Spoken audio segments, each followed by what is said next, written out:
Bismillahirrahmanirrahim. Assalamualaikum warahmatullahi wabarakatuh. Bagaimana kabar teman-teman semua hari ini? Semoga teman-teman hari ini dalam keadaan sehat walafiat dan tidak ada suatu kekurangan apapun. Dan semoga keluarga di rumah semuanya sehat walafiat. Baik, hari ini kita akan membahas tentang bab 4 terkait cloud computing. Dalam materi ini kita nanti akan membahas apa itu cloud computing dan bagaimana perkembangannya dan seperti apa cloud computing itu kita melihatnya dalam sudut pandang akuntansi. Seperti biasa, untuk referensi pastinya sudah dituliskan sama seperti silabus. Jadi apapun tulisan, apapun catatan yang ada dalam slide ini pastinya sudah sesuai dengan referensi dalam materi ini.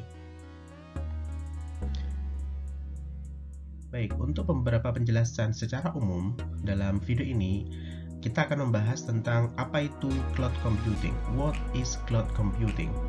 Jadi nanti kita akan membahas apa sih dasar-dasar sebuah cloud computing dan kenapa itu ada. Kemudian kita juga akan membahas tentang karakteristik daripada cloud. Jadi nantinya kita akan mengetahui apa sih cloud computing dan kemudian bagaimana karakteristiknya. Dan selanjutnya kita juga akan membahas tentang cloud arsitektur. Jadi sebenarnya polanya seperti apa sih yang namanya cloud computing itu. Nah, nanti kita bahas secara detail dan pastinya nantinya ada diskusi yang sangat menarik tentang cloud computing. Kemudian, secara garis besar, kita juga akan menjelaskan bagaimana cloud computing itu berjalan. Maksudnya berjalan adalah bagaimana cloud computing itu dapat dilakukan. Arahnya seperti apa, alurnya seperti apa. Jadi di sini kalau saya jelaskan singkat, di sini ada server, ada storage, ada komputer, dan ada aplikasi. Nah, pada prinsipnya cloud computing itu seperti itu. Itu adalah perangkatnya. Tetapi yang lebih lebih detailnya adalah cloud computing itu pada prinsipnya adalah pengiriman sebuah data, dokumen, dan semuanya serba tidak terwujud, tidak berwujud. Artinya di situ hanya sebatas kayak semacam data yang terkirim, gitu kan. Namanya juga cloud, ya seperti itu, cloud. Kemudian dalam bab ini juga kita akan membahas beberapa model terkait masalah cloud. Mungkin beberapa model ini mungkin akan ada yang familiar dengan beberapa platform, beberapa software terkait untuk cloud computing. Nah, di sini yang pertama kita nanti akan membahas tentang software as a service. Jadi nanti ada beberapa software yang dimana di dalamnya memang dia ada di dalamnya ada sebuah pelayanan service, gitu kan. Ada yang bersifat seperti marketing, ada bersifat seperti education dan sebagainya. Kemudian dari model tersebut juga muncul ada infrastructure as a service. Ya, jadi nanti kita akan membahas itu apa sih IaaS, gitu kan. Kalau di sini penjelasannya adalah is the delivery of technology infrastructure as an demonstrable service. Jadi nanti seperti apa sih wujudnya? Nanti ada beberapa contoh juga. Kemudian yang ketiga kita juga akan membahas tentang platform as a service. Jadi ada beberapa platform yang memang dia fungsinya untuk pelayanan atau service. Nanti seperti apa contohnya, nanti kita bahas secara detail di dalam kelas. Kemudian ada beberapa model terkait cloud computing. Jadi peningkatan model.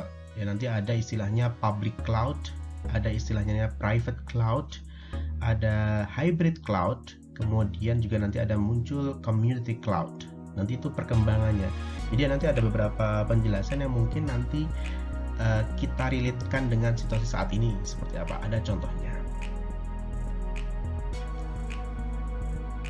Kemudian kita juga akan membahas the reason why cloud computing should be conducted. Nah, itu kenapa sih harus dilakukan, gitu kan? Dan kenapa harus ada dan kenapa harus saat ini, gitu kan?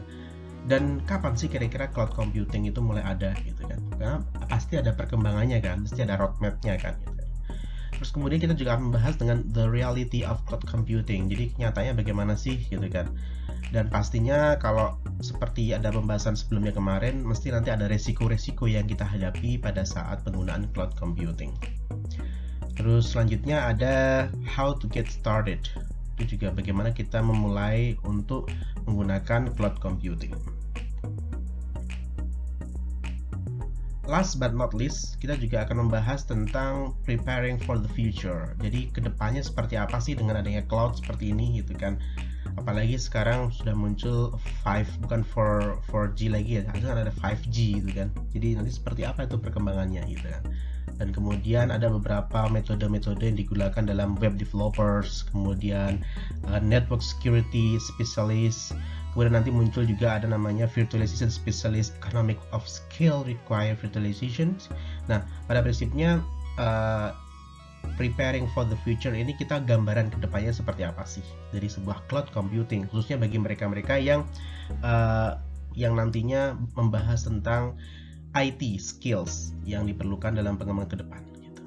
Baik teman-teman, itu saja penjelasan secara umum mata kuliah yang nanti dibahas di bab 4 dan nanti akan didiskusikan oleh dosen masing-masing di dalam kelas.